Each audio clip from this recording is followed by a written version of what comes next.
Next आपके पास एक insert tab होता है रिबन के अंदर।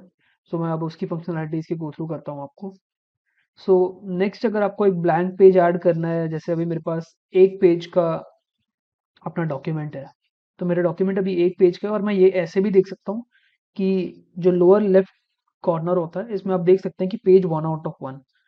तो जितने भी पेजेस होते हैं वो यहाँ पे आते हैं और उसमें से मैं कौन से पेज पे हूँ वो इस साइड पे आता है। उसके अलावा इधर से मैं देख सकता हूँ कि मेरे नंबर ऑफ वर्ड्स कितने हैं अभी डॉक्यूमेंट के अंदर। फॉर एग्जांपल मैं 2 वर्ड मैंने और लिख दिया तो फिर वो 85 से 87 वर्ड्स हो गए। एंड अगर मैं कोई टेक्स्ट सेलेक्ट करता हूँ तो मेरे पास यहाँ पे लिखा रहता है 2/87 वर्ड, तो वो दिखा रहा है कि मैंने अभी 2 वर्ड सेलेक्ट करे हैं out of the total 87 words जो इस डॉक्यूमेंट के अंदर हैं। तो बहुत बार ऐसा होता है कुछ वेबसाइट्स में आपको एक specific number of words he enter करने देते हैं, ऐसे लिमिट लगी होती है कि 100 वर्ड से ज़्यादा आप यहाँ पे सबमिट नहीं कर सकते। तो उस केस के अंदर आप कुछ टेक्स्ट वर्ड में लिख सकते हैं, आपको पता लग जाएगा उसमें कितने वर्ड्स हो गए हैं, कितने कैरेक्टर्स हो गए हैं, और उसको यहाँ से कॉपी करके वहाँ पेस्ट कर सकते हैं। ठीक है। इसके बाद नेक्स्ट जो आपको इंसर्ट टैब में मैं ऑप्शन बता रहा था, तो अभी आपके पास एक सिंगल पेज है। अगर आपको एक और ब्लैंक पेज ऐड करना है तो आप यहाँ पे ब्लैंक पेज पे क्लिक करेंगे एंड आपके पास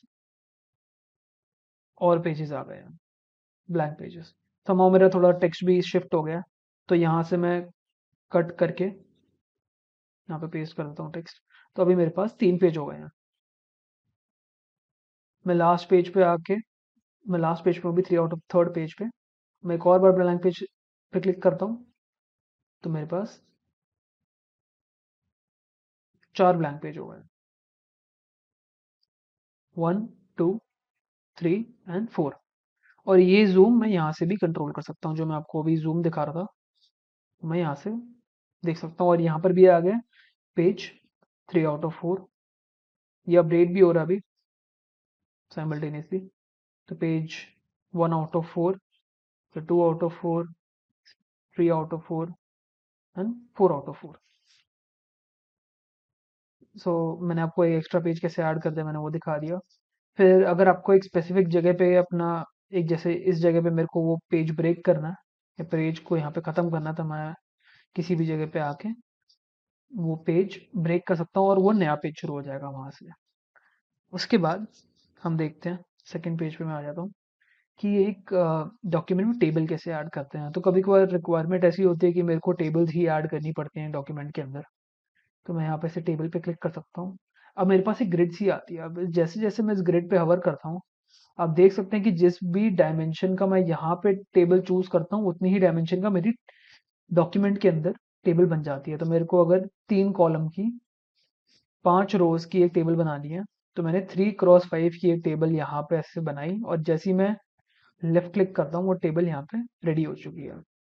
जैसे ही वो टेबल यहाँ पे रेडी हुई मेरे पास एक टेबल डिज़ाइन का ऑप्शन आ गया जिसके थ्रू मैं अपनी टेबल एडिट कर सकता हूँ। तो मेरे पास यहाँ पे कुछ स्टाइल्स हैं टेबल के, तो मैं यहाँ से ऐसे कोई डिफ़ॉल्ट स्टाइल चूज़ कर सकता हूँ। तो फॉर एग्ज़ाम्पल मैंने ये स्टाइल चूज़ करा, तो मेरे पास ऐसे बिकॉज़ ये ऑलरेडी स्टाइल बना हुआ था, इससे मेरे पास काफ़ी मैं ब्यूटीफुल टेबल्स बना सकता हूँ। मेरे को खुद से ज़्यादा टेबल की एडिटिंग करने की नीड नहीं है, राइट। सो यहाँ पे कुछ छोटे मोटे ऑप्शन हैं, आप देख सकते हैं। सो अब इसके अंदर आप डायरेक्टली टेबल का लेआउट चेंज कर सकते हैं, उसकी प्रॉपर्टीज देख सकते हैं, आप सेल सिलेक्ट कर सकते हैं एंड आपके पास काफ़ी सारे ऑप्शंस हैं जो आप एक्सप्लोर कर सकते हैं। सो बेसिकली ये यहाँ से आप टेबल बना सकते हैं। इंसर्ट पे जाके यहाँ पे आप टेबल ड्रॉ भी कर सकते हैं एंड इंसर्ट टेबल कहीं आप और से भी कर सकते हैं। जैसे अब मैं आपको दूसरा ऑप्शन दिखाता हूँ, टेबल फॉर्मेटिंग ऑप्शंस तो यहाँ पे अवेलेबल हैं, आप देख सकते हैं इनको, आप इनके साथ एक्सपेरिमेंट भी कर सकते हैं या फिर मैं इनकी एक्सटेंशन का कोई और नया वीडियो भी बना सकता हूँ बिकॉज इसमें थोड़ा ज़्यादा टाइम लग जाएगा इसको कवर करने में। बट बेसिक टेबल ऑपरेशंस कैसे होते हैं वो मैं आपको बता देता हूँ। तो मेरे पास ये टेबल थी, मैं इसको सिलेक्ट करके एक बार डिलीट करता हूँ सर। तो जैसे मैं एक बार ये टेबल डिलीट करता हूँ, मैं इसे लेफ्ट क्लिक करता हूँ एंड यहाँ पे डिलीट टेबल। तो अब जैसे मैं एक बार आपको टेबल दिखाना, तो एक ऑप्शन तो आपके पास ये हो गया कि आप यहाँ से ऐसे हवर करके एक टेबल बना सकते हैं। दूसरा ऑप्शन ये हो सकता है आप इंसर्ट टेबल कर सकते हैं एंड यहाँ पे स्पेसिफाई कर सकते हैं कि आपको कितने नंबर ऑफ कॉलम्स चाहिए, कितनी नंबर ऑफ रोज चाहिए, और ओके पे क्लिक कर सकते हैं। तो आपके पास उस डायमेंशन की एक टेबल क्रिएट हो जाएगी। और जो फॉर्मेटिंग ऑप्शन है वो यहाँ पर है।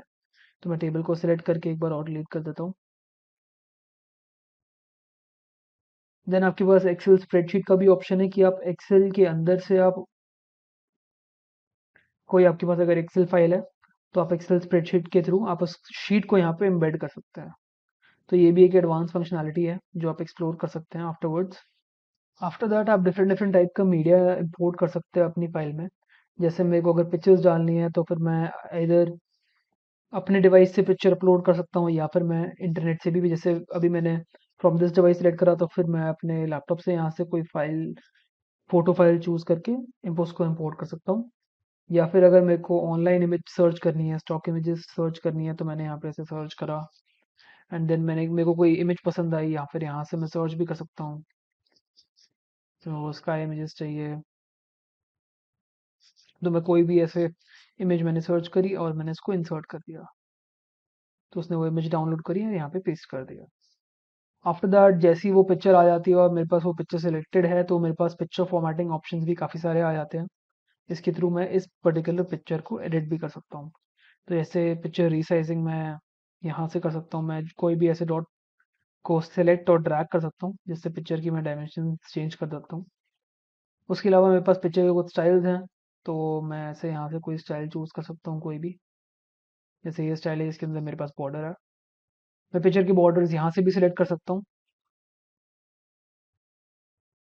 Then apart from that picture के मेरे पास लेआउट ऑप्शन हैं, पिक्चर के मेरे पास डिफरेंट डिफरेंट इफेक्ट्स हैं, मेरे पास पोजिशन है।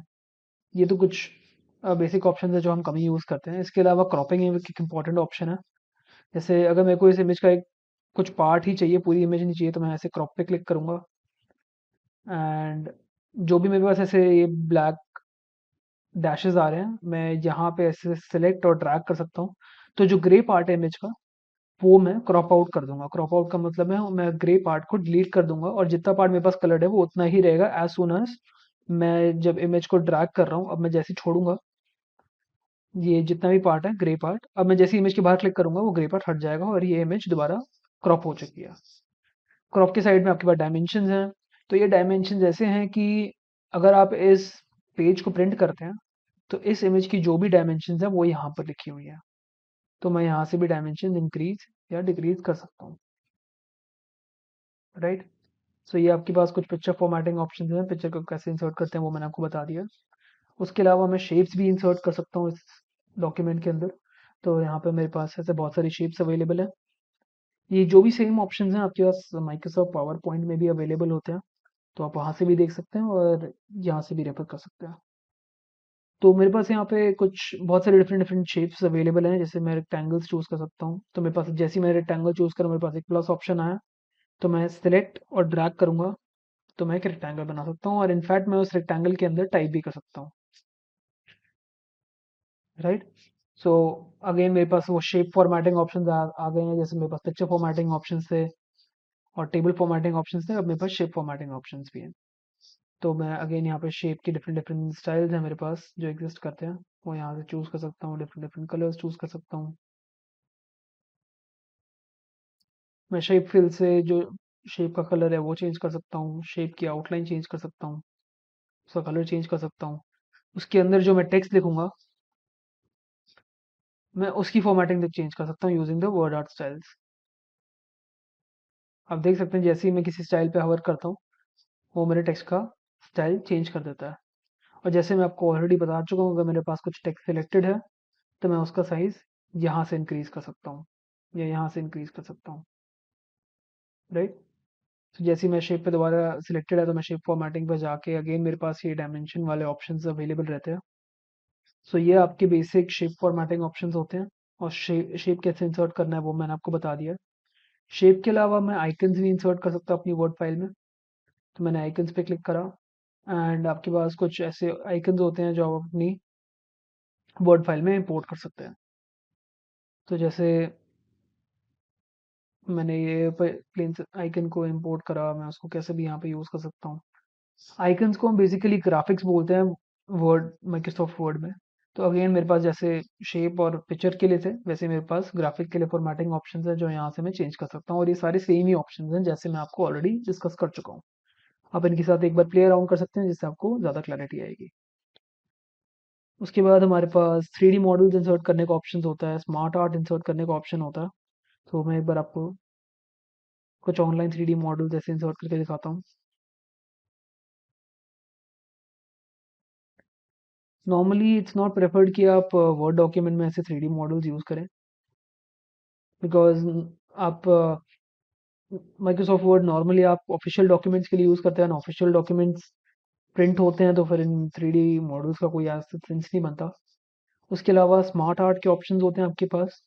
ये बेसिकली कुछ डिज़ाइंस होते हैं, इन डिज़ाइंस के थ्रू आप डिफरेंट डिफरेंट चीज़ों को अच्छे से रिप्रेजेंट कर सकते हैं। जैसे अगर आपके पास कुछ लिस्ट है तो आप लिस्ट को दिखाने के बहुत सारे डिफरेंट डिफरेंट मेथड्स हो सकते हैं।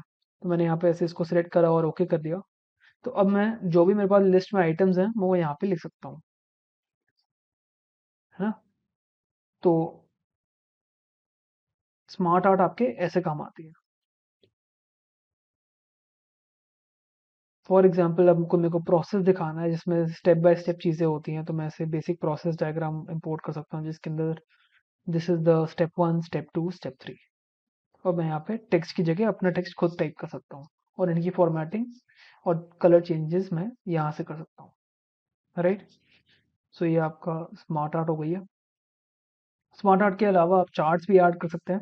तो जैसे मेरे पास डिफरेंट डिफरेंट चार्ट्स अवेलेबल हैं, जैसे मेरे पास पाई चार्ट है कोई, तो मैं यहाँ से पाई चार्ट को सिलेक्ट करता हूँ, ओके करता हूँ, मेरे पास एक पाई चार्ट आ जाती है। इस पाई चार्ट में अभी डमी डेटा डला हुआ है। डमी डेटा मतलब कोई भी एक रैंडम डेटा इसमें डला हुआ है। इसके अंदर आप अपना खुद का डेटा डाल सकते हैं। तो जैसे मेरे पास यहाँ पे एक एक्सेल शीट खुल गई है ऑटोमेटिकली, उसके अंदर मैं जैसे जैसे चेंजेस करूँगा वो चेंजेस आपकी पाई चार्ट में रिफ्लेक्ट होते हैं। तो आप जैसे डेटा डालेंगे वैसे का वैसे यहाँ पे पाई चार्ट बन जाएगा। तो ये आपके डिफरेंट डिफरेंट चार्ट्स हो गए हैं। आप ऑनलाइन वीडियोस भी डाल सकते हैं माइक्रोसॉफ्ट वर्ड में, but again it's not preferred, जैसे जो रीज़न मैंने आपको 3D मॉडल्स के लिए दिया था। उसके अलावा आपके पास हेडर एंड फुटर ऐड करने की ऑप्शन रहती है। तो मैं अगर हेडर पे क्लिक करता हूँ तो मैं यहाँ पे ऐसे डॉक्यूमेंट टाइटल डालता हूँ,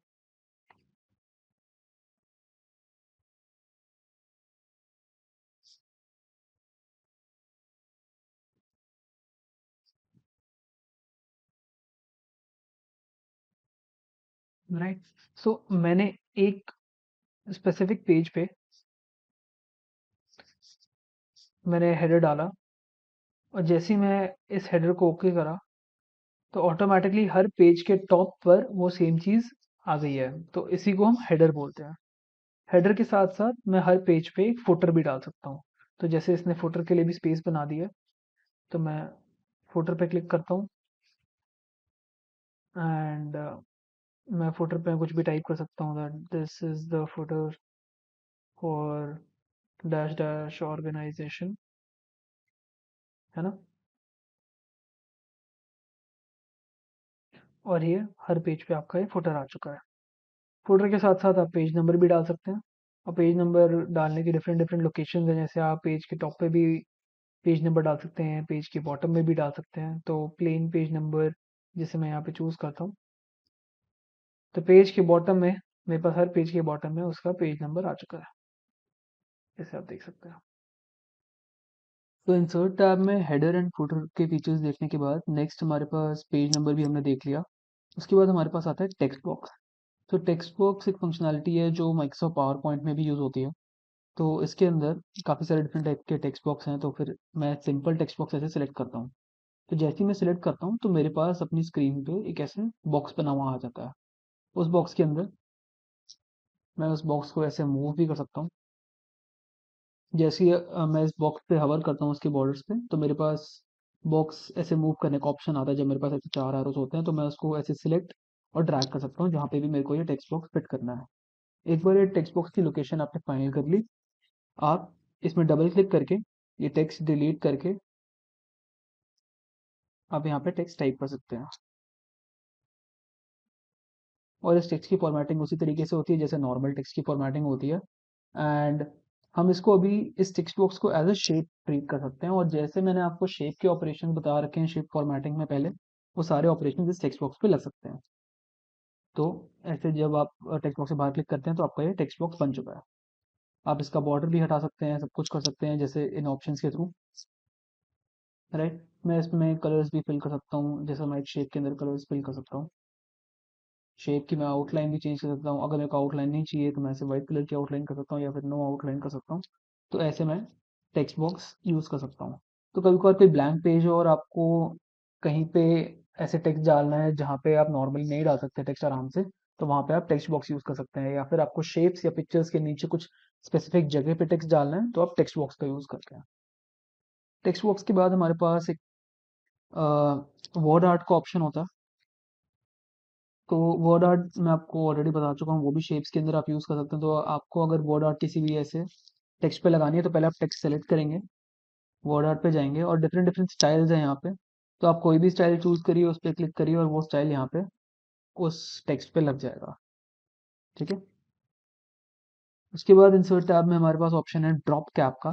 सो ड्रॉप कैप आपका पैराग्राफ का या फिर टेक्स्ट का लेआउट चेंज करने में हेल्प करती है। तो लेआउट ये अलग टाइप का लेआउट होता है, तो मैं आपको इस पर क्लिक करके बताता हूँ।